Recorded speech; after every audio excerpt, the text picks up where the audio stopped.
আমানত হিসেবে দিয়েছেন। সময় হয়ে গেছে, গত পরশুদিন আল্লাহ নিয়ে গেছে। এই কথা শুই না স্বামী একটা চিৎকার মেরে পড়ে গেছেন। হুশে আইসা ডাক দিয়া কহে, বিবি আল্লাহ সন্তান দিছেন, নিয়ে গেছেন, দুঃখ নাই, তবে হাদিস আর কোরআনের বয়ানে যা বুঝলাম ধৈর্যের পরীক্ষায় তুমি পাস। আমি নিশ্চিত তুমি জান্নাত পেয়ে যাবারে বিবি। তুমি আমার হাতে হাত রেখে একটু ওয়াদা দাও, জান্নাতে যাওয়ার সময় আমারে নিয়ে যাইবা। কারণ কিয়ামতের ময়দানে সূর্যের গরম বড় কঠিন। মানুষগুলো পুরুষ নারী সব উলঙ্গ দাঁড়াবে হাসরের মাঠে। সূর্যের গরমে মাথার মগজগুলো টাস টাস করে ফেটে যাবে। জাহান্নামের আগুনের গরম, জমিনটা তামা হয়ে যাবে। নবীরা পর্যন্ত নাফসি নাফসি বলে কান্না করবেন। উম্মতেরা পাগলের মতো দৌড়াবেন। আল্লাহ পাক কহরিয়াতের আওয়াজ দিবেন, মারাত্মক আওয়াজ, রাগান্বিত আওয়াজ। লিমানিল মুলকুল ইয়াউম লিল্লাহিল ওয়াহিদিল কাহ্হার। আল্লাহ পাক যখন কুদরতি আওয়াজটা রাগান্বিত হালাতে দিবেন, আজকের দিনের রাজত্ব কার বলিয়া হাসরের ময়দানটা থর থর থর থর করে কেঁপে উঠবে। নবীরা পর্যন্ত গুনাহ নাই কিন্তু কান্না শুরু করবেন। মুসা নবী কাঁদবেন, আল্লাহ আমার উপায় কি হবে? ঈসা নবী কান্না করবেন, আমার কি উপায় হবে? ইব্রাহিম নবী কান্না করবেন, আমার উপায় কি হবে? আদম নবী কান্না করবেন, আমার কি উপায় হবে? নূহ নবী কান্না করবেন, আমার কি উপায় হবে? আল্লাহর নবী আম্মা জান আয়েশাকে বলেন, ও আয়েশা, কিয়ামতের দিন উম্মতেরা পাগলের মতো দৌড়ায়, কোন নবী তাদের একটু সান্ত্বনাও দেয় না। এই উম্মতরা ঘুরতে ঘুরতে ঘুরতে ঘুরতে আমার কাছে দৌড়াইবে। আম্মা জান আয়েশা বলে, নবী আপনাকে কোথায় তারা পাবে? নবী বলেন, আমি আমার মাওলার সামনে মাকামে মাহমুদে সিজদায় পড়ে কাঁদবো। সমস্ত নবীরা নিজেদের জন্য কান্না করবেন। আদম নবী বলবেন, আল্লাহ আমাকে বাঁচাও। মুসা নবী নিজের চিন্তায় কাঁদবেন। ঈসা নবী নিজের চিন্তায় কান্না করবেন। আমি মুহাম্মদ আল্লাহর দরবারে কান্না করে একবারও বলবো না, আল্লাহ আমারে বাঁচাও। একবারও আমি বলবো না। আমি আল্লাহর কাছে কদমে পড়ে কাঁদবো আর বলবো, আল্লাহ আমার উম্মতের বাঁচাও, আমার উম্মতের বাঁচাও। আমার একটা উম্মত যেন জাহান্নামে না যায়। ওই জাহান্নামে যদি ধরিয়া ফেলায় আমার উম্মত, আমি জান্নাতে যাব না।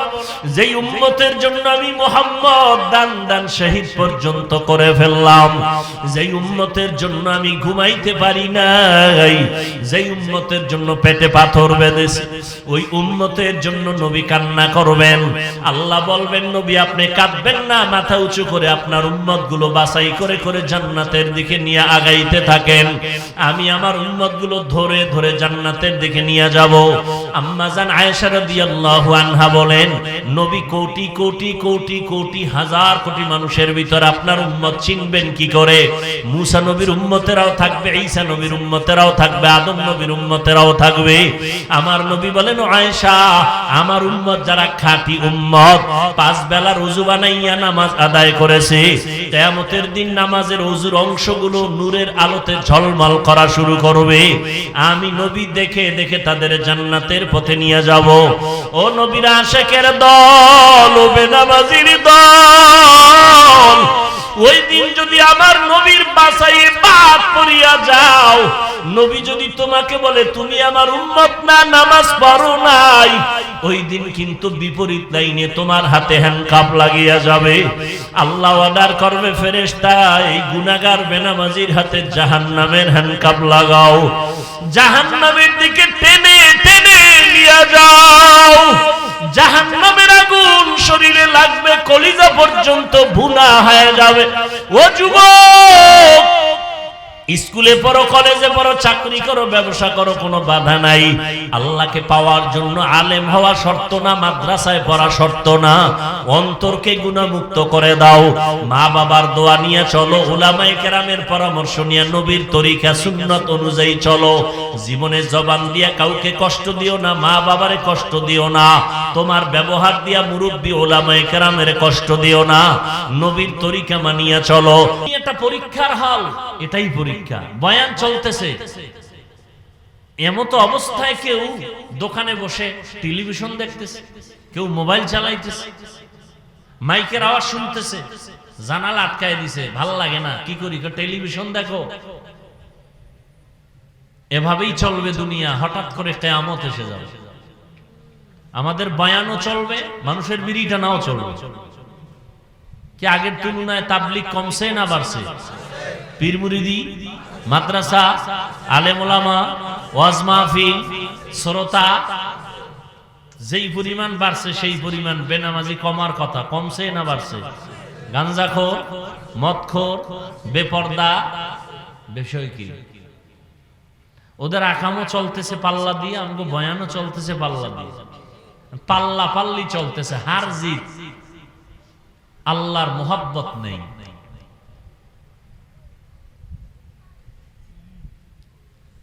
আল্লাহ আমাকে আপনাদের সবাইকে হেদায়েত দান করুন। পরীক্ষা মুসিবত আসবেই। কাদের জন্য পরীক্ষা? মুমিনের জন্য।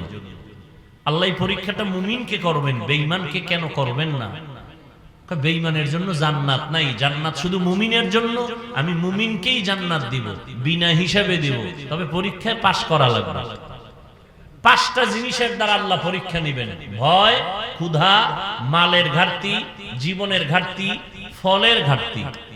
পাশ করতে হলে একটা পুঁজি লাগবে। 5 পরীক্ষায় পাশ করতে হলে কয় পুঁজি? এক পুঁজির নাম ধৈর্য। এই যে এখানে আপনারা বসছেন, এটাও এই ধৈর্য আবার 3 প্রকার।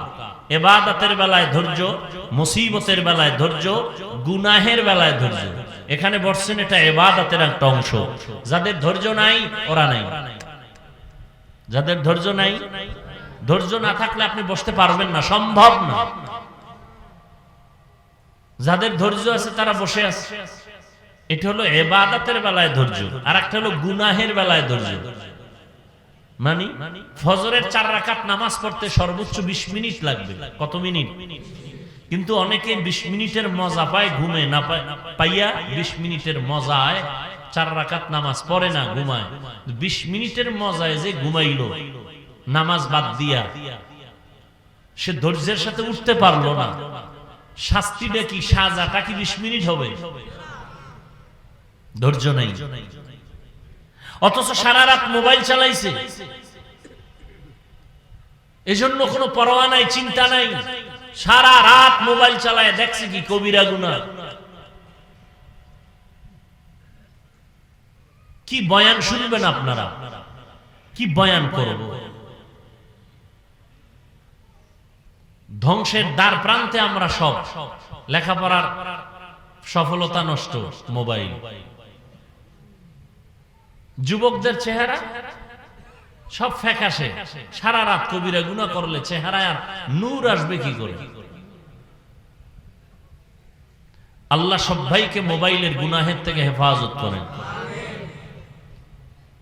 স্বামী আর স্ত্রী, নুজহাতুল মাজালিসে ধৈর্যের বয়ান একটা ঘটনা আছে, 2 মিনিট বলবো।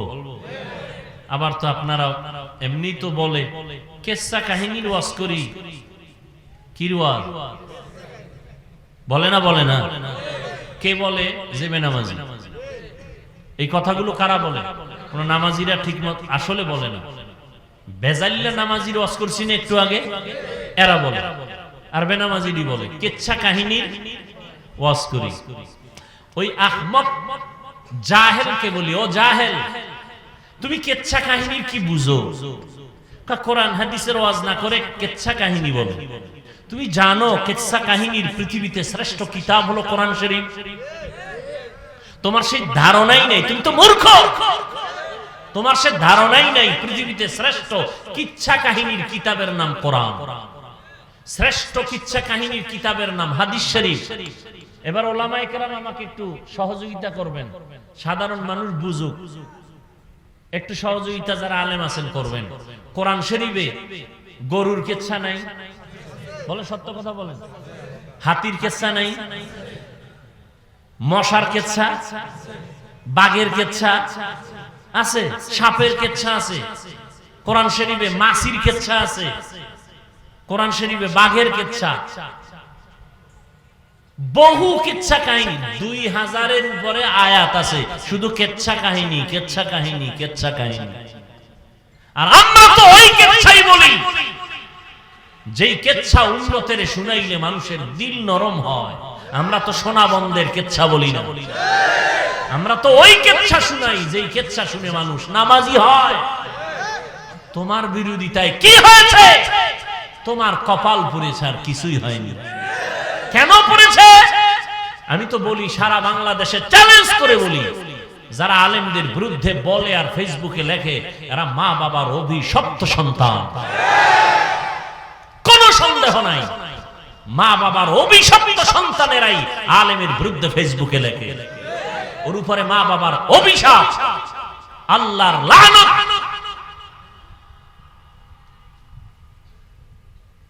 আল্লাহ হেদায়েত দান করুন। কোরআন শরীফে কুকুরের ঘর কিসসা নাই?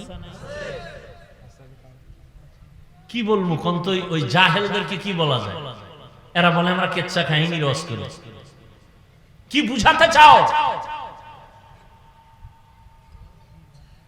জাতিকে কি বুঝাতে চাও? কি মেসেজ দিতে চাও? আমাকে একটা জবাব দিবেন। আপনারা বয়ান কিছু শুনবেন না রাগ আসতেছে দিলে? আমি যদি কোনো ভুল বলি দাঁড়ায় আমাকে একটু স্মরণ করায় দিবেন যে হাফিজ বেটা ভুল হচ্ছে। আমাকে একটু জবাব দিবেন নিরপেক্ষভাবে, কোনো স্বার্থ নিয়ে না, কোনো পক্ষ নিয়ে না। সত্য কথাটা আপনি বলবেন, মানেন আর না মানেন বলবেন। আচ্ছা বলেন তো, আমার দেশে তাবলীগের দ্বারা ইসলাম ও মুসলমানের কি পরিমাণ ক্ষতি হয়েছে? সত্যটা বলেন।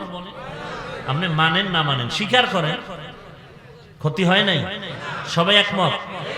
আচ্ছা, 2, কওমি মাদ্রাসার দ্বারা আমার দেশের মুসলমানের ঈমান ও আমলের কি ক্ষতি হয়েছে? সত্য কথাটা বলেন। নাম্বার 3, আমার দেশে হক পীর আসেনি? আছে। এই আহলে হক পীর মাশায়েখের দ্বারা আমার দেশের মুসলমান ইসলামের কোনো ক্ষতি হয়েছে? বলেন। তাবলীগের কথা শুনে মানুষ কি দাড়ি কেটে ফেলে? চরমনাই, উজানি, বাহাদুরপুর, নানুপুর আহলে হক যারা আছেন পীর মাশায়েখ, এদের বয়ানে মানুষ কি নামাজ পড়ার থেকে বেনামাজি হয়? কওমি মাদ্রাসার কারণে এদেশের সন্তানরা সব গাঞ্জাখোর হয়, সন্ত্রাসী হয়। তাহলে সবাই একমত?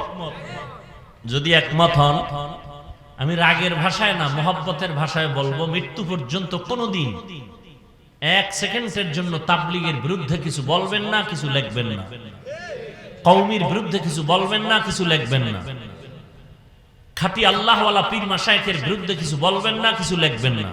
যদি করে থাকেন তওবা করে নেবেন। ঠিক আছে তো ইনশাআল্লাহ? আল্লাহ কবুল করেন।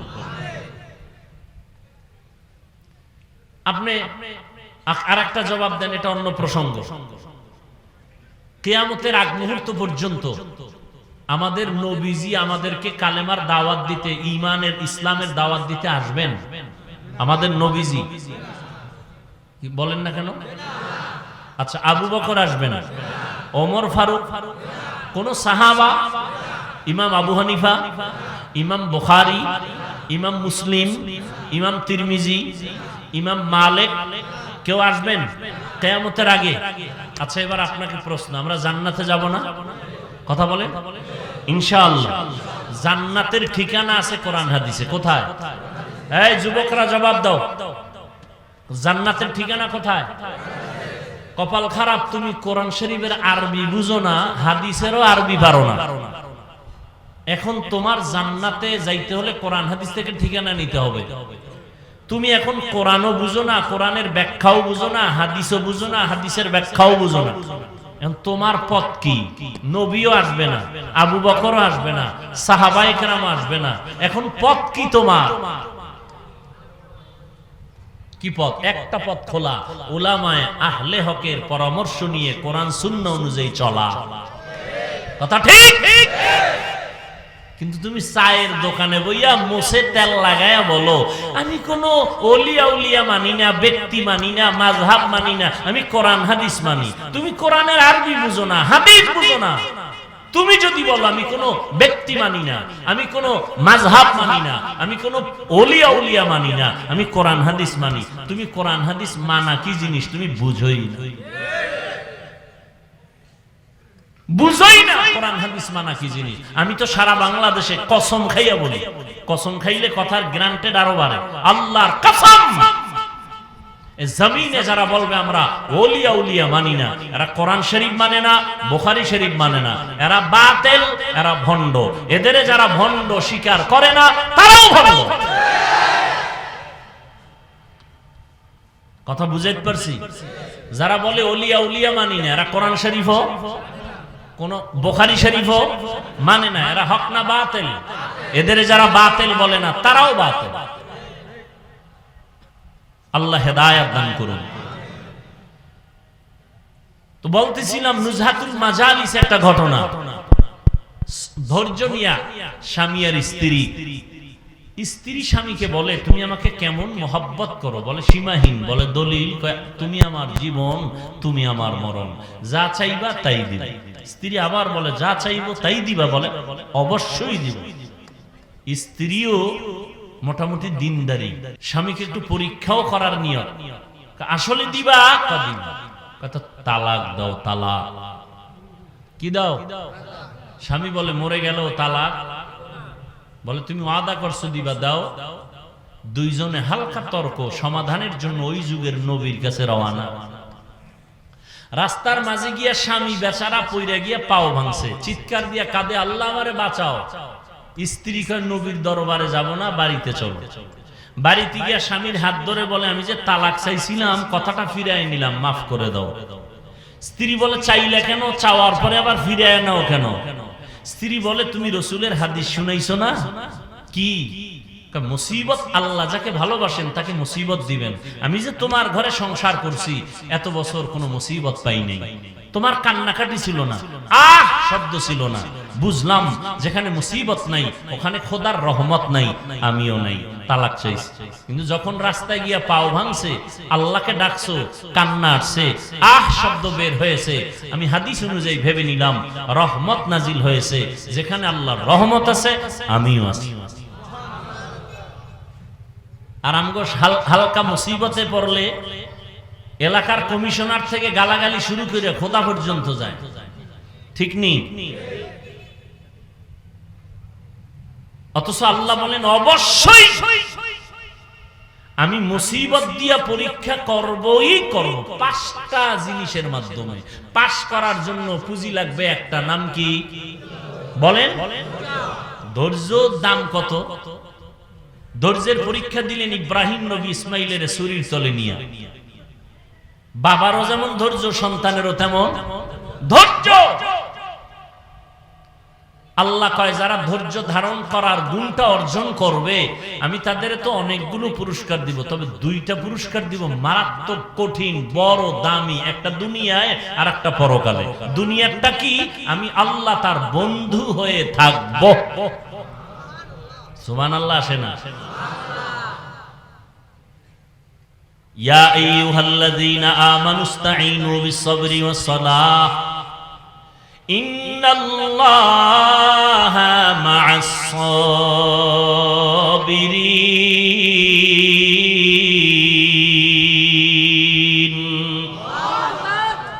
আল্লাহ বলেন আমার কাছে সাহায্য প্রার্থনা করো সালাত ও সবর ও সালাতের মাধ্যমে, নিশ্চয়ই আমি আল্লাহ সাবিরিন যারা ধৈর্য ধারণকারী তাদের বন্ধু হয়ে থাকব। বন্ধু হয়ে যাবেন না, বন্ধু হয়ে থাকবেন সারাক্ষণ। আল্লাহ যদি বন্ধু হয় কোনো পেরেশানি আছে? আছে কোনো পেরেশানি? কোনো পেরেশানি নেই, দুনিয়াতেও নাই। ধৈর্য ধারণকারী যারা তাদের জন্য আরেকটা বড় পুরস্কার পরকালে। কি কয়? যেদিন নবীরা পর্যন্ত আল্লাহর আযাবের ভয়, সূর্যের গরম, জাহান্নামের আগুনের গরমে বেকারার হয়ে যাবে নবীরা যাদের কোনো গুনাহ নাই। সেই দিন আমি আল্লাহ ধৈর্য ধারণকারীদের বলবো বিনা হিসাবে জান্নাতে চলে যাও।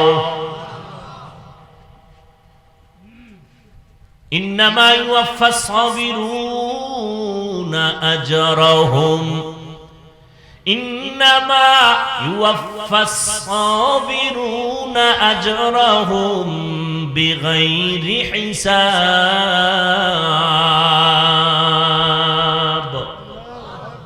জান্নাত দিবেন বিগাইরে হিসাব। জান্নাত চাই তো ইনশাআল্লাহ, হিসাব দিয়া না হিসাব ছাড়া? হিসাব দিয়া না হিসাব ছাড়া? আল্লাহ কবুল করেন। বেহেশত আযা কে আজারে নবাশত কসে রাবা কসে করে নবাশু। আল্লাহ তাআলা বলেন আমি 5টা জিনিসের দ্বারা পরীক্ষা নিব। পাস করার জন্য একটা পুঁজি লাগবে। পুঁজির নাম কি? ধৈর্য। ধৈর্যটা হাদিস শরীফে নবী বলেন নিসফুল ঈমান, ঈমানের অর্ধেক হলো ধৈর্যের ভেতরে। ইয়া আইয়ুহাল্লাযীনা আমানুসবিরু ওয়া সাবিরু ওয়া রাবিতু ওয়াত্তাকুল্লাহা লাআল্লাকুম তুফলিহুন। ধৈর্যের উপরে মজবুত হয়ে থাকো। মুসিবতের বেলায় ধৈর্য, মুসিবত আসবেই, ধৈর্য হারা হওয়া যাবে না, পাগল হওয়া যাবে না। আল্লাহর উপরে স্মরণ করে ধৈর্যের সাথে মোকাবেলা করো, দোয়া করো, আল্লাহর কাছে কান্নাকাটি করো। আল্লাহ পাক মুহূর্তের মধ্যে তোমার ধৈর্যের পরীক্ষায় তোমাকে কামিয়াবি দান করবেন। গুনাহের বেলায় ধৈর্য, মুসিবতের বেলায় ধৈর্য। যদি এই ধৈর্য নিয়ে চলতে পারো আমি আল্লাহ তোমাকে পাশ করায় দিব। পরীক্ষা 5টা জিনিসের মধ্যে প্রথম হলো ভয়। ওয়ালা নাবলুওয়ান্নাকুম বিশাইইন মিনাল খাউফি ওয়াল জু'। 4 মাযহাবের 4 ইমামের এক ইমাম হলেন ইমাম শাফিঈ রাহমাতুল্লাহি আলাইহি। তিনি বলেন এখানে 5টা জিনিসের যে প্রথমটা বলা হলো ভয়। ভয় দ্বারা এখানে উদ্দেশ্য হলো আল্লাহর পক্ষ থেকে ভয়, আর একটা ভয় আছে বান্দার পক্ষ থেকে ভয়। এখানে উদ্দেশ্য হলো আল্লাহর পক্ষ থেকে ভয়। বলে কেমন? কয় বান্দা দাড়ি রাখলে তোমার আত্মীয় স্বজনরা বেজার হয়ে যাবে, দাড়ি কাটলে আল্লাহ বেজার হয়ে যাবে। ঠিক নেই? এখন কি তুমি আত্মীয় স্বজনের সম্পর্কের ভয় দাড়ি কাটবা, নাকি আমার আল্লাহর আযাবের ভয় তুমি দাড়ি লম্বা করো? এটা তোমার পরীক্ষা। তুমি যদি পর্দা করো তোমার আত্মীয় স্বজনরা বেজার হয়ে যাবে। এত পর্দা কেন? দিলটাকে পরিষ্কার রাখো, বেশি পর্দা লাগবে না। পর্দা না করলে আমার আল্লাহ বেজার। যার সাথে দেখা দেওয়া জায়েজ নাই, একবার দেখা দিবে একটা কবিরা গুনাহ, 2বার দেখা দিবে 2টা কবিরা গুনাহ। ভুলে যদি কোনো বেগানার দিয়ে নজর পড়ে তাহলে আল্লাহ মাফ করবেন। ইচ্ছা করে যদি তাকায় গুনাহ হবে কবিরা গুনাহ। ও নবীর আশিক, রহমতের নবী, 4 খলিফা আবু বকর সিদ্দিক রাদিয়াল্লাহু আনহু, উসমান রাদিয়াল্লাহু তাআলা আনহু, ওমর ফারুক রাদিয়াল্লাহু তাআলা আনহু, হযরত আলী রাদিয়াল্লাহু তাআলা আনহু। কয়জন? একটু জবাব দিয়ে। এই যুবক লোকা, তুই গেলে আমরা একসাথে যাই, এরকম করো কেন? এটা মহা মুসিবত। ছেড়ে দিব?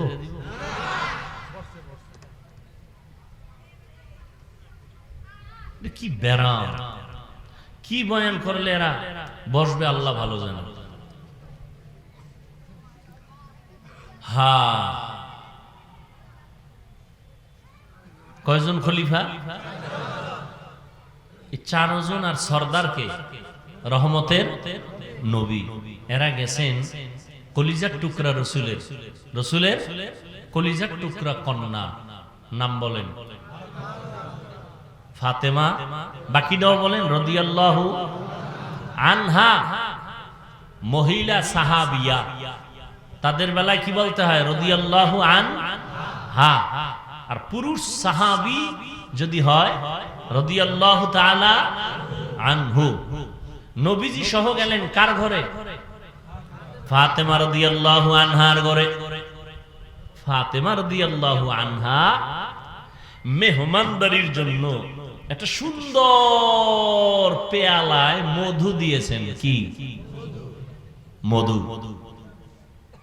মধু দিয়েছেন। চার খলিফার সামনে রহমতের নবী বসে আছেন, মধু দিছে। ভালো না জিনিসটা?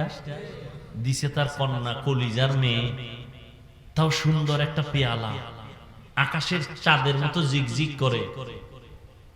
রসুল সামনে, হঠাৎ করে তাকায় দেখে পেয়ালার মধুর মাঝখানে একটা চিকন চুল। কি চুল? ছোট না, অনেক বড়। বড় চুলটা কাদের হয়? পুরুষের না? বর্তমানে বলা মুশকিল, কারণ পুরুষের চুল তো মহিলাদের থেকে লম্বা, ঠিক নেই? স্টাইল মহিলাদের মতো পেছনে খোপা বাঁধে, আবার ভাব লয় এরা সাধক। কি হাদিস শরীফে স্পষ্ট, যেই পুরুষ মহিলার সাজে সাজবে, যেই মহিলা পুরুষের সাজে সাজবে, জাহান্নাম, জাহান্নাম, জাহান্নাম। এখন তো আবার ওদিকে গেলে তো আর এক ঝামেলা। কি জেন্ডার? মেয়েরা থাকবে আকার আকৃতিতে মেয়ে, কিন্তু ভাবটা দেখাবে পুরুষের মতো, ঠিক না? আর ছেলেরা ওই ভাব ধরতেছে। মেয়েরা জিন্স, ছেলেরা প্যান্ট শার্ট পরে, এখন মেয়েরাও কথা বলে না, পরে। যাই হোক, চুল চিকন। নবীজি কয়, দেখছেন নি আপনারা? ইয়া রাসূলুল্লাহ, দেখছি। কি? মধুর পেয়ালা। কয় ভিতরে কিছু? নজর করে দেয়, হ্যাঁ দেখছি, একটা লম্বা চুল। কয় এখান থেকে একটা মন্তব্য করেন তো এক একজনে। কি?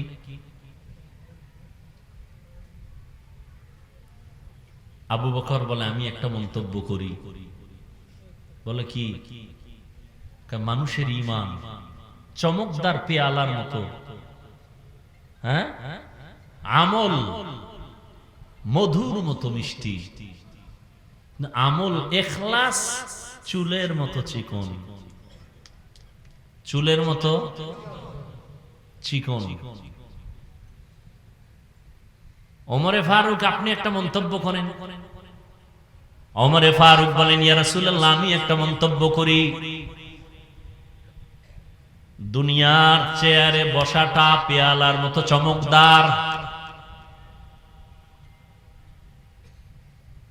আদল ইনসাফ প্রতিষ্ঠা করা, ক্ষমতায় বসিয়া মানুষের শাসন করা মধুর মতো মজা, কিন্তু ইনসাফ বজায় রাখা চুলের মতো কঠিন। চেয়ারেও বইছে, খুব মজা। চেয়ারে বলে একটা ভাবই তো আলাদা। কি ভাব? আলাদা। মানুষের বিচার আচার করে, এখানেও একটা মজা আছে না নেই? ডানেও টাকা, বামেও টাকা। ইনসাফ ঠিক রাখা কির মতো কঠিন? চুলের মতো কঠিন। ওসমান রাদিয়াল্লাহু তাআলা আনহু বলেন, ইয়া রাসূলুল্লাহ, আমি একটা মন্তব্য করি। বলে, করেন। রহমতের নবী আমার, আল্লাহ পাকের কোরআন ও হাদিসের ইলম এ পেয়ালার মতো চমকদার।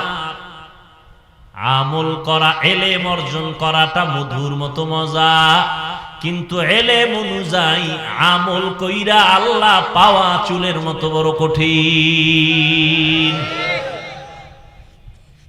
এত সুন্দর মজলিসটা কেমন মনে করেন? দেখছেন নি? নবীজি মজাক করে, মজা করতেছেন। নবীজি কি করতেছেন? মজা করতেছেন। খুব সুন্দর মজা। মজার মধ্য দিয়া হেদায়েতের আলো আসতেছে। কি আলো আসতেছে?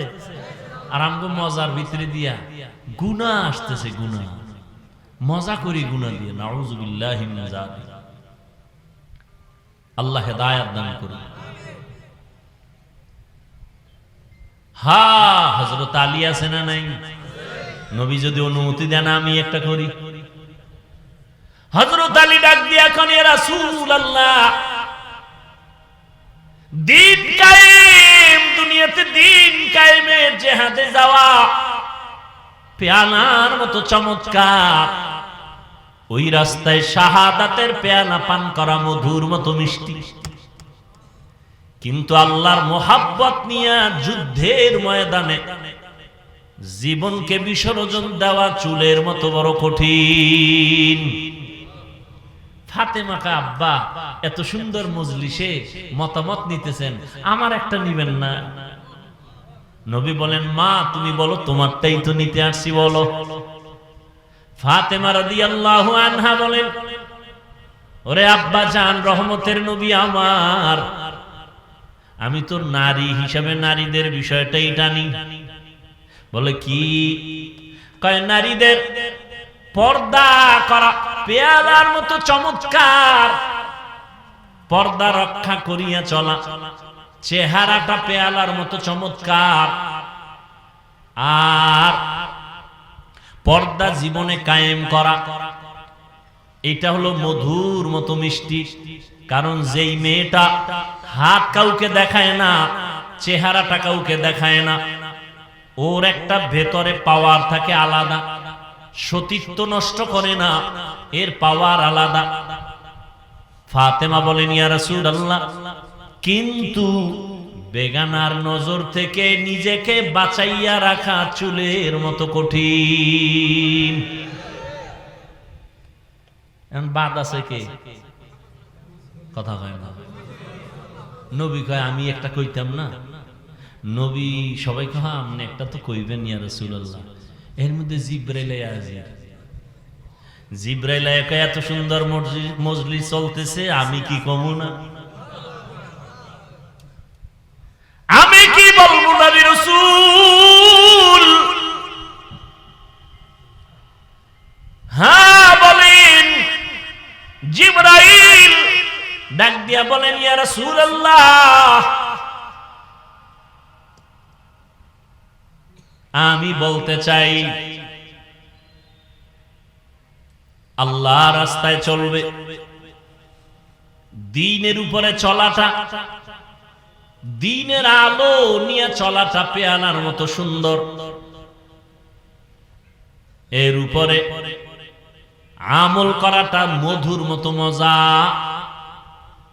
আল্লাহর সন্তুষ্টি অর্জন করা হলো চুলের মতো কঠিন।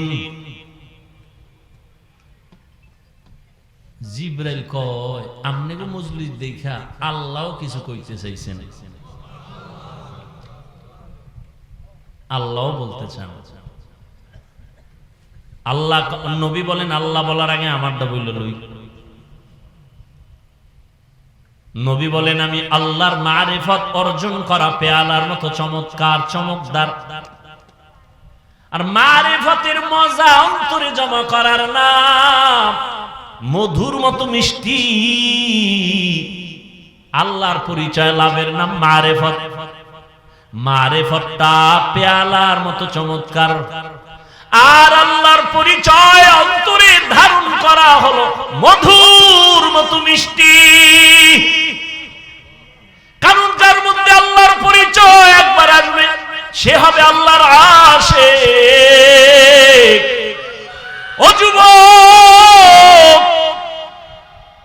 তুমিও মুসলমান, আমিও মুসলমান, তোমার আল্লাহ আমার আল্লাহ এক, তোমার নবী আমার নবী এক, তোমার ধর্ম আমার ধর্ম এক, তোমার কাবা আমার কাবা এক, তোমার কালেমা আমার কালেমা এক। ও নবীর আশিক, তুমি যে আল্লাহর গোলাম, আমিও সে আল্লাহর গোলাম, তুমিও যে নবীর উম্মত, আমিও সে নবীর উম্মত। তুমি যে কালেমা পড়েছো, আমিও সেই কালেমা পড়েছি। তোমার যে কাবা, আমারও সেই কাবা। তোমার যে ধর্ম, আমারই সে একই ধর্ম। ও অথচ তোমাকে পায়ে ধরে ধরে ধরে ধরে বয়ান করার পরেও তুমি দাড়ি রাখতে চাও না। আমি দাড়ি কাটতে লজ্জা পাই, তুমি দাড়ি রাখতে লজ্জা পাও। তুমি কেমন মুসলমান? আমি টুপি মাথায় না দিলে লজ্জা লাগে, তুমি মাথায় টুপি দিতে লজ্জা লাগে। তুমি কেমন মুসলমান? আমি আল্লাহর ঘর মসজিদে না ঢুকলে লজ্জা লাগে, তোমার মসজিদে ঢুকতে লজ্জা লাগে। তুমি কেমন মুসলমান? আজকে তো হিন্দুদের যদি এত কষ্ট করে বয়ান করতাম অনেক লাভ হতো। 6 মাসও লাগতো না, আমার দেশের হিন্দু বৌদ্ধ দল মদিনার আশেক হয়ে যেত ইনশাআল্লাহ। কিন্তু 12 মাস কুত্তার মতো দৌড়াই। সব আলেম ওলামারা না খাওন আছে, না ঘুম আছে, না সুস্থতা আছে। এত পেরেশানি করে পাও ধরে ধরে ধরে ধরে বয়ান করি। একবারও কিন্তু বলি নাই আমি 5 কল্লি টুপি মাথায় দিয়েছি, তোমরাও দাও, না হয় জাহান্নামে যাবা। একবারও বলি নাই। অন্য টুপিওয়ালারে গালিও দেই নাই। আমি কওমি মাদ্রাসার সন্তান, কোনোদিন আলিয়ার বিরুদ্ধে বলি নাই, স্কুল কলেজের বিরুদ্ধে বলি নাই। আমি তাবলিগের লাইনের সন্তান, যারা তাবলিগ করে না এদের একটা গালিও দেই নাই। আমি নাভির নিচে হাত বেঁধে নামাজ পড়ি, যারা বুকে হাত বেঁধে নামাজ পড়ে গালি দেই নাই, হিংসা করি নাই। আমরা 20 রাকাত তারাবি পড়নেওয়ালা মুসলমান, 8 রাকাত ওয়ালাদের গালি দেই নাই, হিংসা করি নাই। তুমি আমার 20 রাকাত নিয়ে কেন এত অ্যালার্জি? তুমি আমার কওমি নিয়ে কেন অ্যালার্জি? তুমি আমার টুপি নিয়ে কেন এত তোমার অন্তরে ব্যথা? আমি তোমার আলহামদুর পরে আস্তে আমিন বলি, তুমি জোরে জোরে আমিন বলো। কোনোদিন তর্কে যাই না, গালিও দেই না, হিংসা করি না। তুমি আমার আস্তে আমিন নিয়ে এত অন্তরে কেন এত ব্যথা নিয়ে চলো?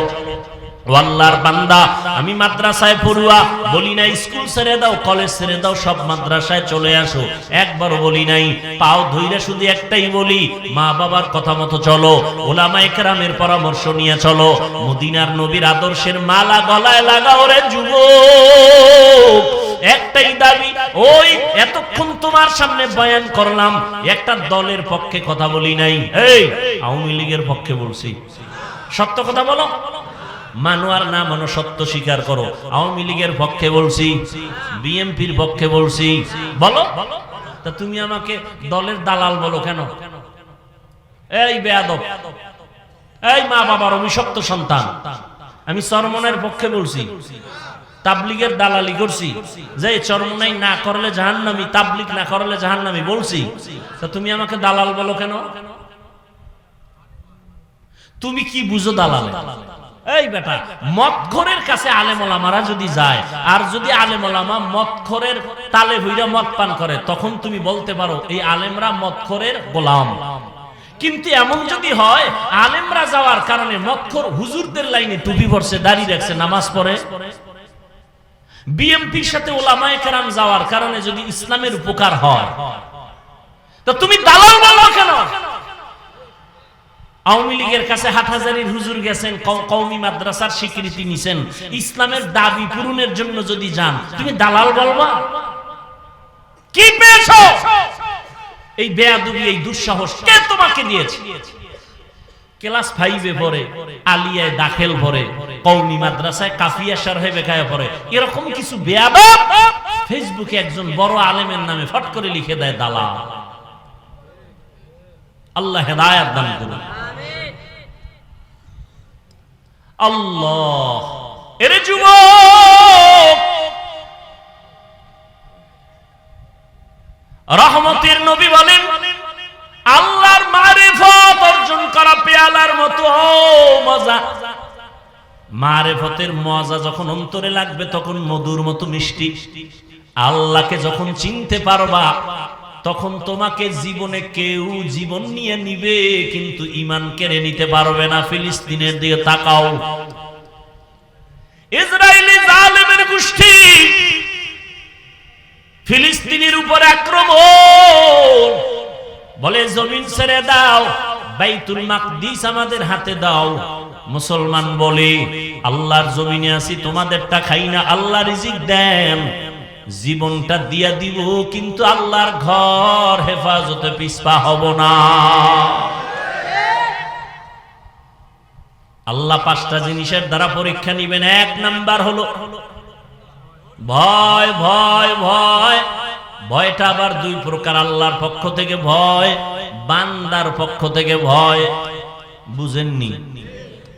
এই ভয়ের উপরে যদি আলোচনা করি আরো 1-1.5 ঘন্টা চলে যাবে, ছেড়ে দিলাম। এই ভয়টাকেই বলে তাকওয়া। قال النبي صلى الله عليه وآله وسلم اتق المحارم تكن أعبد الناس।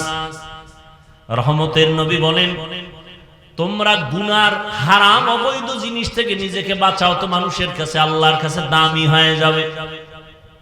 এই ভয়ের নাম তাকওয়া। যারা ভয়টা করবে তাদের নাম মুত্তাকি। আল্লাহ পাক রব্বুল আলামিন এই ভয় অন্তরে জমা করার কথা বলছেন। অর্জন করা লাগবে, অন্য জায়গা থেকে নিজে নিজে অর্জন করা যায় না।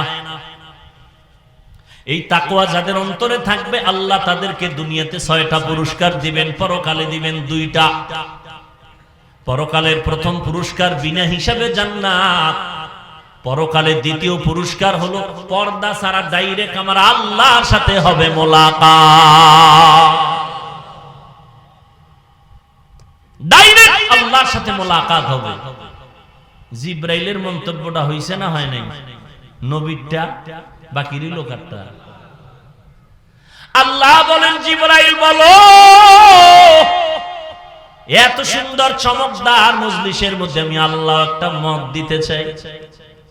স্যার খলিফা আমার নবীর কলিজা ফাতেমা, আমার রহমতের বন্ধু রহমতের নবীরে জানায় দাও, জান্নাতটা কিন্তু পেয়ালার মতো চমকদার হবে, এত সুন্দর। আর জান্নাতের ভেতরের নাজ নিয়ামত হবে মধুর মতো মজা, এত মজা। জান্নাতের মধ্যে কোনো অশান্তি নাই, কোনো বাথরুম নাই। আল্লাহ তাআলা হুর দিবেন 70টা করে, এমন সুন্দর রুম আল্লাহ সাজাইছেন,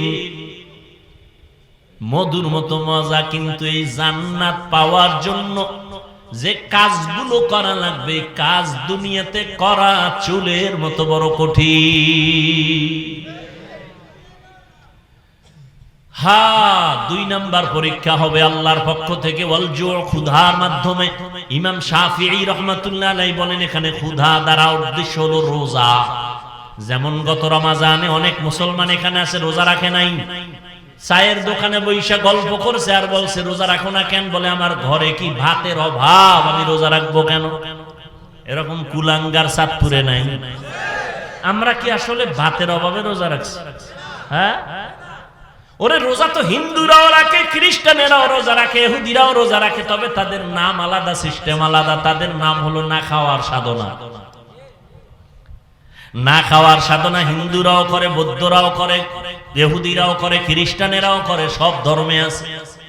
আমাদেরটা না খাওয়ার সাধনা না, আমাদের সাধনা হলো না খাওয়ার মাধ্যমে আল্লাহ পাওয়ার সাধনা। ইয়া আইয়ুহাল্লাযীনা আমানু, ও মুমিন, কুতিবা আলাইকুমুস সিয়াম কামা কুতিবা আলাল্লাযীনা মিন ক্বাবলিকুম লাআল্লাকুম তাত্তাকুন। ক্ষুধার মাধ্যমে আল্লাহ পরীক্ষা নেবেন। ওরে শুধু কি সওয়াবের কথা? ওরে শুনো না, এই মোবাইল যারা চালাও, আজকে বাসায় গিয়ে গুগলে সার্চ দিও, গুগলে সার্চ দিও রোজার দ্বারা শরীরের ফায়দা কি। সমস্ত চিকিৎসা বিজ্ঞানীরা একমত, শরীর কন্ট্রোলিং পাওয়ার যা আছে, আল্লাহর কুদরতি কিছু পাওয়ার, এর মধ্যে একটা পাওয়ার শরীরের ব্যালেন্স ঠিক রাখার জন্য আল্লাহর পক্ষ থেকে অপরিহার্য একটা আইন হলো রোজা। শরীর সুস্থ থাকার একটা অপরিহার্য আইন, একটা নিয়ম, একটা ঔষধ রোজা। কপাল পরারা রোজারে বানাইছে রোগের কারণ, কারণ রোজা রাখলে গ্যাস বাড়ে, রোগ বাড়ে, অথচ আল্লাহ পাকেই রোজা দিছেন রোগের ঔষধ, আর হে ঔষধের বানাইছে রোগ। কত বড় নিমক হারাম। আর রাসূল শুধু কি রমজান, আরাফার রোজা রাখছেন, আশুরার রোজা রাখছেন, আসতেছে মুহররমের রোজা, আশুরার রোজা। রহমতের নবী সোমবার, বৃহস্পতিবার সপ্তাহে রোজা রাখতেন। আমি অহংকারীর জন্য বলি না, একটু বুঝাবার জন্য বলি। আল্লাহর বহু বান্দারা রোজা রাখে সোমবার, বৃহস্পতিবার। আলহামদুলিল্লাহ, আমিও চেষ্টা করি রাখার জন্য। এত সফর করি, এত কষ্ট করিও যদি আমি রোজা রাখতে পারি, বাবা তুমি কেন পারো না? ফরজ রোজা রমজানে রাখবা, শরীরটা সুস্থ থাকবে। এক হিন্দু ডাক্তার রমজান মাসে একটা লেখা দিছে, বিশাল লেখা, রোজায় শরীরের কি কি ফায়দা, ডাক্তারি মতে। আর সে রোজা রাখে না, রোজা রাখলে রোগ বেড়ে যাবে, নাউযুবিল্লাহ। ক্ষুধার মাধ্যমে পরীক্ষা, এ বিষয়ে আর কদি আগাইলাম না। ৩ নাম্বার পরীক্ষা হবে মালের কোরবানি। ইমাম শাফিঈ রাহমাতুল্লাহ আলাইহি বলেন, এখানে মালের কোরবানি দ্বারা উদ্দেশ্য হলো যাকাত। ধনীরা যাকাত আদায় করো, যাকাত দাও। যাকাত দেওয়া এক জিনিস, যাকাত আদায় করে দেওয়া আর এক জিনিস। সারা বাংলাদেশে ঘুরি, ফাঁকে ফাঁকে সাইনবোর্ডে লেখা দেখি দারিদ্র বিমোচন করো, দারিদ্র বিমোচন করো। জমিনে দারিদ্র বিমোচনের আল্লাহর পক্ষ থেকে একটা মহা অর্থনৈতিক আল্লাহ সিস্টেম দিয়েছেন, যাকাত দিবে ধনীরা। আমি তো আল্লাহর কসম করে বলি, আল্লাহর আইনে ধনীরা যদি পাই পাই করে হিসাব করে গরিবের যাকাত দেয়, এ জমিনে দারিদ্র বিমোচন হয়ে যাবে। সঠিকভাবে যাকাত দেওয়া হয় না, এ বিষয়ে রমজানে অনেক বয়ান করেছি। যাকাত গরিবেরা কয়, তা আমাকে কোনো টেনশন নাই, আমাকে মালও নাই, পরীক্ষাও নাই। না, তোমাকে আর একটা পরীক্ষা, জানের কোরবানি। ধনীরা দিবে মালের কোরবানি মাদ্রাসা করার জন্য। আমার ভাইরা কেউ 1 লাখ, কেউ 2 লাখ, কেউ 50,000 ধনী মানুষ দিয়া দিলেন। কিন্তু এখন ঘর উঠানো লাগবে, মাটি কাটা লাগবে, ইট দিয়া গাঁথনি দেওয়া লাগবে। এটা ধনী পারবে না, কয় গরিব তোমরাই খাটনি দাও, জানের কোরবানি দাও। মালের কোরবানি দিলাম আমরা, জানের কোরবানি দাও তোমরা। আল্লাহ সমাজটাকে বেলে জানের কোরবানি। ইসমাইল নবী জানের কোরবানি দিতে বাবার ছুরির নিচে শুয়ে পড়ছেন। মালের কোরবানি, হাজী সাহেবরা বাইতুল্লাহ যায়, জানের কোরবানি, মালের কোরবানি। নামাজে দাঁড়াও বান্দা, এখানে মালও লাগে, জানও লাগে। ইবাদতে মালি, ইবাদতে বদনি। ও বান্দা, তুমি আল্লাহর দেওয়া জিনিস আল্লাহর পথে ব্যয় করো, কোরবান করো। ইন্না সলাতি ওয়া নুসুকি ওয়া মাহইয়ায়া ওয়া মামাতি লিল্লাহ ওয়া মামাতি লিল্লাহি রাব্বিল আলামিন। 5 নাম্বার পরীক্ষা হলো ফলের মাধ্যমে, ওয়াসসামারাত। ইমাম শাফিঈ রাহমাতুল্লাহ আলাইহি বলেন, এখানে ফল দ্বারা উদ্দেশ্য হলো সন্তান।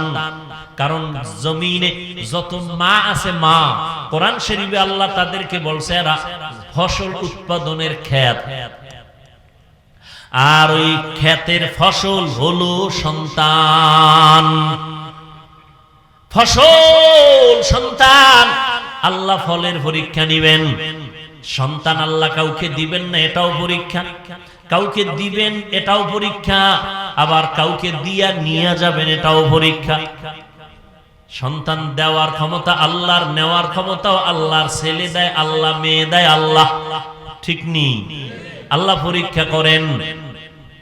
লিল্লাহি মুলকুস সামাওয়াতি ওয়াল আরদ ইয়াহাবু লিমান ইয়াশাউ ইনাসা ওয়া ইয়াহাবু লিমান ইয়াশাউ যুকুর আও ইউযাওবিজুহুম যুকরানা ওয়া ইনাসা ওয়া ইয়াজআলু মান ইয়াশাউ আকিমা ইন্নাহু আলিমুন কাদির।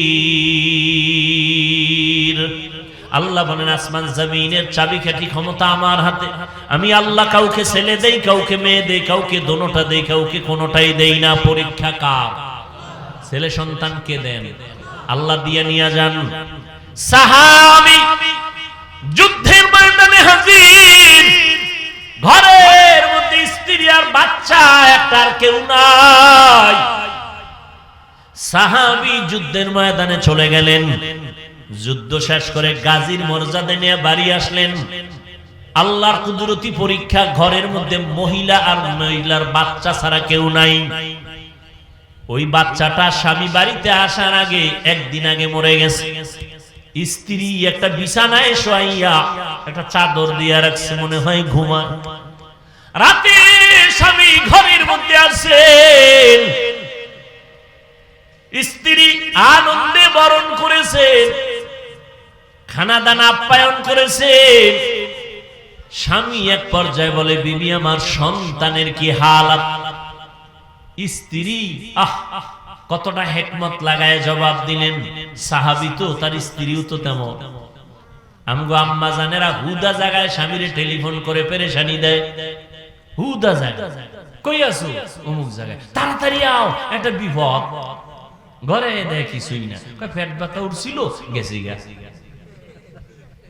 এইরকম সাহাবায়ে কেরাম, এমন আল্লাহ তাদের নেয়ামত দান করেছেন। নেককারীন স্ত্রী একটা স্বামীর জন্য বড় নেয়ামত। স্বামীকে পেরেশানি দেয় না, বরং স্বামীর পেরেশানিটা নিজেও ভাগ করে নেয়। ও স্বামী, তুমি অল্প টাকা কামাই করো, কোনো টেনশন নিবা না, আল্লাহ বরকত দিবে। এইটা যদি একজন নারী কয়, স্বামীর আর দুনিয়াতে কি চাই? ঈদে জামা কাপড় আনতে পারে না, স্বামীর মাথা গরম, একা একা পারে না, মইরা যায়, কান্না করে। বিবি স্বামীর হাত ধইরা, ও স্বামী আমার, বাচ্চা দুইটা আছে, একটা আছে, তিনটা আছে, ওদের কিছু কাপড় দাও, আমার কোনো কাপড় লাগবে না। আল্লাহ যেদিন তোমারে টাকা দিবে সেই দিন তুমি আনবা। এখন আমরা কোন রকম চলবো ইনশাআল্লাহ, কোনো টেনশন নিবা না। এমন একটা সাহস যদি আম্মা জান স্বামীরে দেয়, ওই স্বামী কোনোদিন হালাল টাকা ছাড়া কারো হক নষ্ট করে হারাম টাকা ঘরে নিবে না। আর যেই মহিলা খালি স্বামীর টাকা চুরি করে, চুরি করে বড় স্টেশন ধরায়, ঠিক নি? এরপরে হকাস মার্কেটে যায়, আরো কত কত নতুন নতুন মার্কেটে দৌড়ায়, ঠিক নি? স্বামী যত আনে নাই, যত আনে নাই, যত আনে নাই। আল্লাহর কসম, স্বামী যদি হালাল ভাবে টাকা রুজি করে, আর স্ত্রী যদি স্বামীর অজান্তে টাকা ডানবাম করে, ওই কামাইতে কোনোদিন বরকত ওই সংসারে হবে না। এজন্য একটা প্রবাদ আছে না, সংসার ধ্বংস হয় না, সংসার ধ্বংস হয় নারীর কারণে, সংসার ধন্য হয়, কথা কয় না, রমণীর গুণে। ভালো একটা নারী ঘরে আনিস রে যুবক, ইডেন কলেজে যাইস, দামি দামি নারী বয়ারিস, জাহাঙ্গীরনগরে যাও, চাঁদপুরে বিভিন্ন পার্কে যাও, বড় স্টেনে যাও, ডানা কাটা ভরি ঘরে নিয়ে আইও। ডানা কাটা ভরি মানে কি? এই ভরি খালি ডানাই কাটে। বিয়ার সিঁড়িতে ভাও দিয়া শাশুড়ির ডানা কাইটা কয় তোর মা খারাপ, ডানা কাটা একটা শেষ। কয়েকদিন কয় তোর বাপটাও কি করুম, কয় চাঁদপুর থাকবি, কহ তা শহরে বাসালা, না হয় ঢাকায় ল। ঢাকায় যাইয়া স্বামী একদিক, স্ত্রী আর একদিক, কিছু টাকা আত্মসাৎ করে কয় তোর ডানাও কাটলাম গেলাম, ডানা কাটা ভরি। এরে যুবক, জীবনটা নষ্ট করিস না রে যুবক, চরিত্র অমূল্য সম্পদ। ভালো একটা নারী ঘরে নি, দুনিয়াতে জান্নাতের ঘেরান নাকে ভাইয়া খবরে যাবি। আল্লাহ সবাই রে কবুল করেন। বুড়ারা কি আর একটা করবেন? তো কি বুঝছে আমি কইলেন খায় চলে এখান দুইটা সমানে, এখন দুই বিয়ার ওয়াজ চলে না, বেশি বিয়া করো, বেশি বিয়া করো। হ্যাঁ, দুই বিয়া কইরা শান্তিতে আছে 1 কোটি মানুষের মধ্যে একজন পাবেন কিনা সন্দেহ। বড় বউয়ের মন খুশি কইরা কবরে যাওয়া বড় বড় বড় বড় হাজার বড় থেকে কঠিন। একজনে 4 বিয়া করছে, কয় বিয়া? তো একজনে জিগায় ভাই আপনি 4 বউর হক আদায় করেন? কহ কেমনে? কয় ছোট বউর লগে থাকি আর 3 বউর লগে মোবাইলে সারি, হক আদায় করে। 4 বিয়ার ওয়াজ চলে, কিন্তু আল্লাহ যে একটা রেড সিগন্যাল দিয়ে রাখছে আয়াতটার মধ্যে খবর নাই। ওয়া ইন খিফতুম, আছে না নাই? যদি তুমি স্ত্রীদের মধ্যে ইনসাফ বজায় না রাখতে পারো, খবরদার ফাওয়াহিদা একটা নিয়ে থাকো, না হয় স্ত্রী তোমার জাহান্নামে যাওয়ার কারণ হয়ে যাবে। আল্লাহ মাফ করুন। সব ধ্বংসের পেছনে মোবাইল। হ্যাঁ যুবকেরা, চরিত্র সুন্দর করো, ডাক্তার হও, আদর্শবান হও, ইঞ্জিনিয়ার হও, আদর্শবান হও, জীবনে সম্মান দেখবা কাকে বলে। দুনিয়ার মানুষ তোমার পায়ের নিচে গুরু গুরু গুরু করো, সম্মান। চরিত্র লাগবে, চরিত্র, আর লাগবে শারীরিক সুস্থতা। চরিত্র ঠিক রাখতে হলে রাতের ঘুম, মোবাইল থেকে দূরে থাকো। সুস্থ থাকার জন্য অপরিহার্য কর্তব্য রাতের ঘুম। দোনোটাই নষ্ট করছে এই রাতের ঘুমও নাই, চরিত্রও ঠিক নেই। কার কারণে? মোবাইলের কারণে। রাতের ঘুম নাই তো শরীর নষ্ট। দেখো না, কার্টুন দেখতে দেখতে যুবক নিজেই কার্টুন হয়ে গেছে। চেহারার মধ্যে কোনো উজ্জ্বলতা নেই, তাকাইলে মায়া লাগে না। মাত্র 25, 26, 27 বছর বয়স যুবকের চেহারা ভাল্লুকের মতো, চুলগুলো উল্লুকের মতো। কবিরা গুনাহ করে সারা রাত। আর এখন নতুন মরণের আরেক ফাঁদের নাম বাইক। কি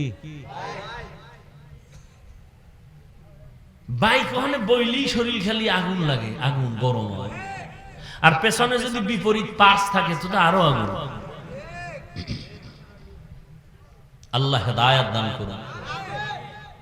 আবার ঢুকেও যায় ট্রাকের তলে নেই, একসাথে 2 জন, 11 জন। আহা, আল্লাহ হেদায়েত দান করুন। এর যুবক, ভালো করে বুঝো, আল্লাহর মোহাব্বত নিয়া জীবনটারে সুন্দর করে আগাও। সাহাবী যখন বলে আমার সন্তান কই, মরে গেছে, কয় না, আমার সন্তান ঘুমায়। আসলে তো মরে গেছে। যদি এখন বলি স্বামীর মনটা খারাপ হবে, যুদ্ধ পরিচালনা করে আনছে, স্ত্রী সান্ত্বনা দিছে, ঘুমায় তো বাবাও নিশ্চিন্তায় ঘুমায় গেছে। ফজরের আজান হয়ে গেল, দুজন উঠে ফজরের নামাজ আদায় করে।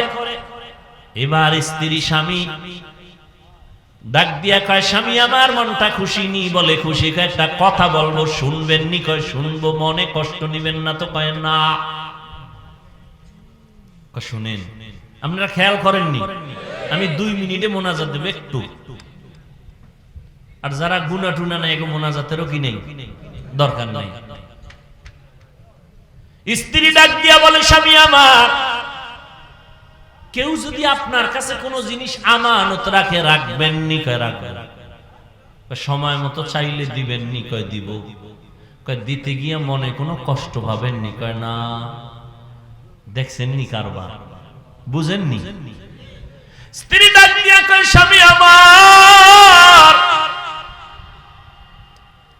আল্লাহ তাআলা আমাদেরকে একটা সন্তান দিয়েছেন, আমানত।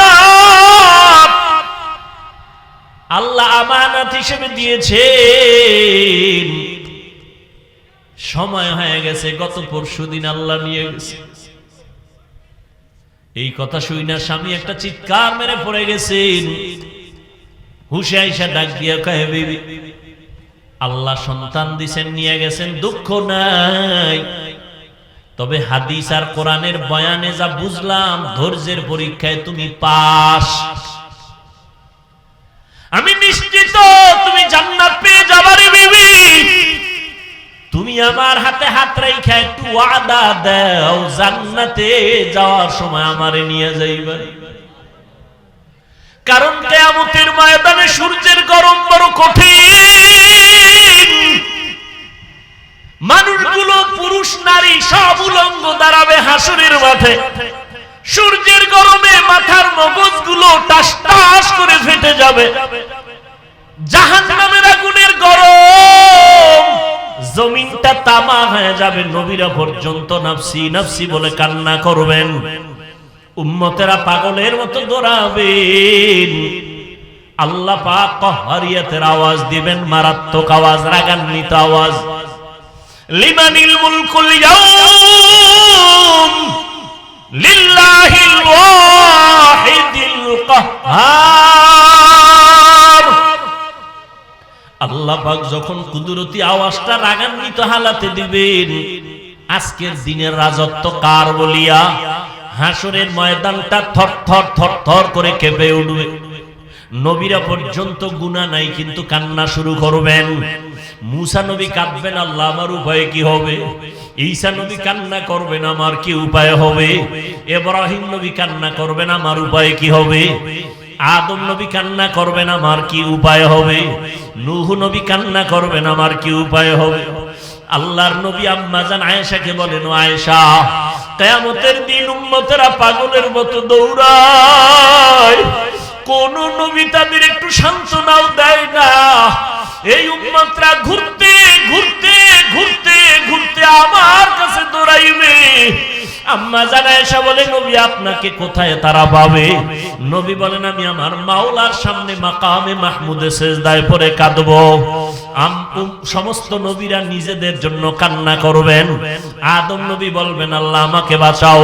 মুসা নবী নিজের চিন্তায় কাঁদবেন। ঈসা নবী নিজের চিন্তায় কান্না করবেন।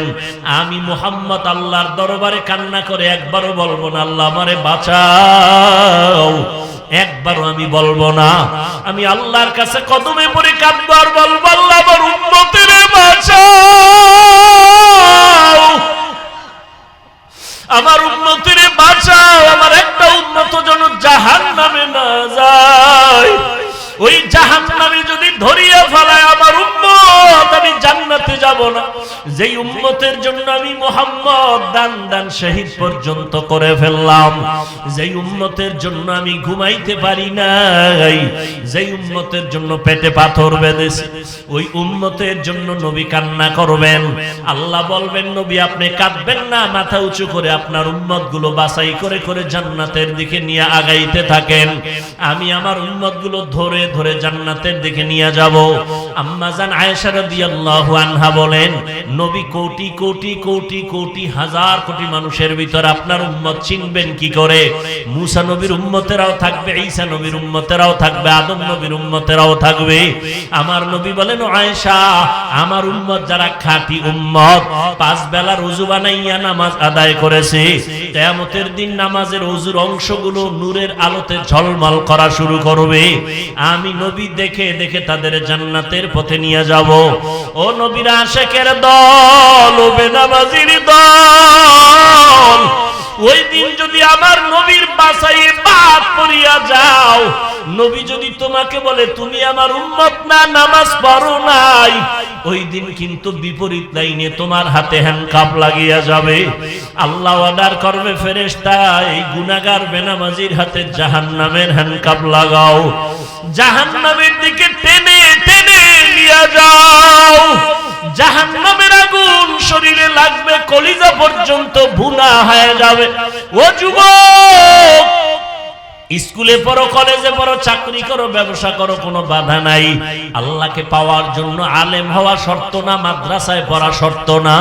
অন্তরকে গুনাহমুক্ত করে দাও, মা বাবার দোয়া নিয়ে চলো, উলামায়ে কেরামের পরামর্শ নিয়ে নবীর তরিকা সুন্নাত অনুযায়ী চলো। জীবনে জবান দিয়া কাউকে কষ্ট দিও না, মা বাবারে কষ্ট দিও না, তোমার ব্যবহার দিয়া মুরব্বী উলামায়ে কেরামের কষ্ট দিও না। নবীর তরিকা মানিয়া চলো।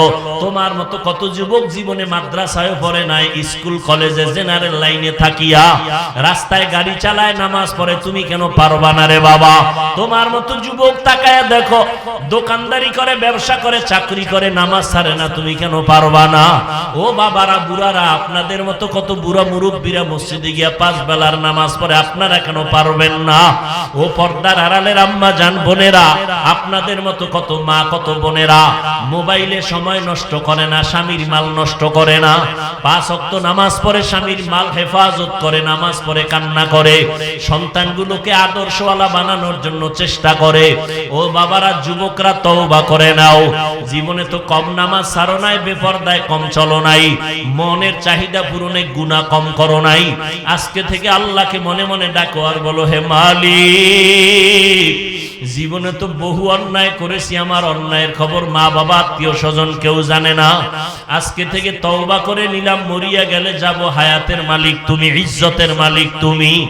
আর নামাজ ছাড়বো না, দাড়ি কাটবো না, বেপরদায় চলবো না, মা বাবারে কষ্ট দিব না, নবীজির তরিকা সুন্নাত মানিয়া, উলামায়ে কেরামের পরামর্শ নিয়ে চলবো। তওবা করার যদি অন্তর তৈরি হয়, মুনাফিকি না থাকে, তওবার খাঁটি নিয়ত যদি থাকে, দুটো হাত আমার আল্লাহকে দেখায়া দাও।